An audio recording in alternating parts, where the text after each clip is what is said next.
Your enemies will be the members of your own household. Siafang. Translation edited by Chinyu. Matthew 10 verse 36 states, "A man's enemies will be the members of his own household."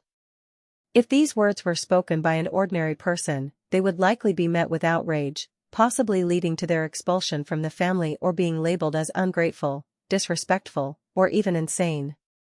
The issue is that these words were spoken by the Son of God, the Savior of humanity, Jesus Christ. It's hard to fathom why the members of one's own household would be considered one's enemies. Aren't family members the ones who care about our daily needs, our comfort and pain? Would strangers be concerned about us? Without our family members, what reason would there be to continue living? If we don't care for our family, can we still be considered human? If our family members are our enemies, should we abandon them and leave home? That seems absurd. But hold on, Jesus' words carry profound meaning. This statement is not directed at ordinary people, but at those who wish to walk the path of the greatest Creator, at sages and saints. As Jesus said, "Do not give what is holy to dogs, and do not throw your pearls before pigs, lest they trample them underfoot and turn to tear you to pieces." The Buddha only taught the Dharma to those who sought the Mahayana, the highest path, not to those content with lesser vehicles. The celestial Laozi also said, "The highest type of man hears the Tao and practices it diligently. The average man hears the Tao and practices it now and then. The lowest type of man hears the Tao and laughs at it loudly. If he did not laugh, it would not be the Tao." Jesus came to save us, to lead us to the kingdom of heaven, which is to say, to enjoy the blissful life of the kingdom of the greatest Creator. According to the revelations of Lifechanyuan, this means breaking free from the constraints of human existence and living in heaven, the 1,000-year world, the 10,000-year world, and the Elysium world. How can a person on earth live in heaven? My fellow townsfolk, comrades, friends, and brothers, this is not an easy task. It requires a complete transformation, transcending the ordinary.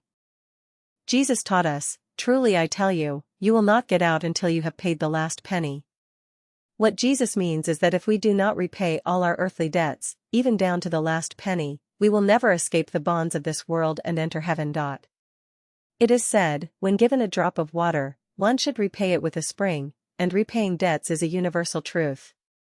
Favors are not debts, but in times of need, one might sell even their cooking pot, goes the saying. No matter what kind of debt it is, monetary, emotional, or even a blood debt, if we owe it, we must repay it. If we cannot repay it in this life, we will have to repay it in the next, even if it means becoming oxen, horses, pigs, or dogs. Until all debts are settled, we can forget about living in heaven. Here's the problem: throughout our lives, how much debt have we accumulated with our family members? The debt of our parents' nurturing, the debt of our children's filial piety, the debt of the care and help from siblings and relatives, and the debt of the unwavering love and care from our spouses. How do we repay these debts? If we cannot repay these debts, we cannot enter the kingdom of heaven and enjoy its beautiful life. With this in mind, aren't our family members the stumbling blocks preventing us from reaching heaven? Aren't they our enemies? Furthermore, when we wish to focus on spiritual cultivation, to leave the secular world behind, to aspire to the life of heaven and engage in discussions with fellow seekers, to devote all our time and energy to selfless, willing service, who holds us back? Isn't it our family members? Aren't these family members our enemies? Living in this world, when will it ever be enough? When will the suffering of this world end? The pain of separation by death, illness, disaster, unfulfilled desires, the worries of food, clothing, shelter, and transportation, how long will it last? The burdens of electricity bills, water bills, fuel costs, phone bills, transportation fees, tuition fees, and so on, when will it all come to an end? When humanity's wisdom was relatively shallow, and we had no understanding of the life of heaven or the way to it, a bad life is better than a good death. But now that we are on the brink of universal awakening, with some standing at the forefront of subconscious awakening, and a multitude of angels descending to earth to clearly depict the scenes of heaven, the 1,000-year world, the 10,000-year world, and the Elysium world, and point out the way to it, it is better to die a good death than live a bad life. We should strive to break free from the bonds of family and the inherent consciousness of humanity and wholeheartedly march toward heaven. What does it mean to be reborn? What does it mean to transcend the mundane? Can one be reborn easily? Can one transcend the mundane while clinging to thoughts of bringing glory to one's ancestors and leaving a lasting legacy? If one cannot let go of anything, personal biases, narrow-minded views, or the belief that the world revolves around oneself, how can one transcend the mundane?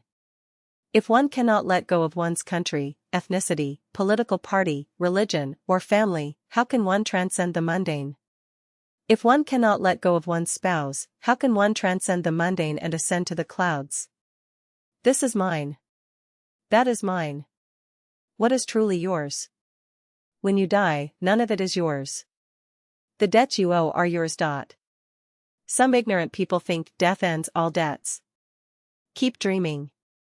Even after death, you must continue to repay your debts. Death is not the final destination of life. There is no way to settle all your debts through death. Stop burning incense and kowtowing, and start repaying your debts. The people in your household are your enemies, repay their debts first. Until every penny is repaid, forget about living in heaven. People, guard your spouses, families, ethnicities, religions, political parties, and countries well, for they are your tickets to reincarnation. Wealthy people, guard your money well, for it is your ticket to hell.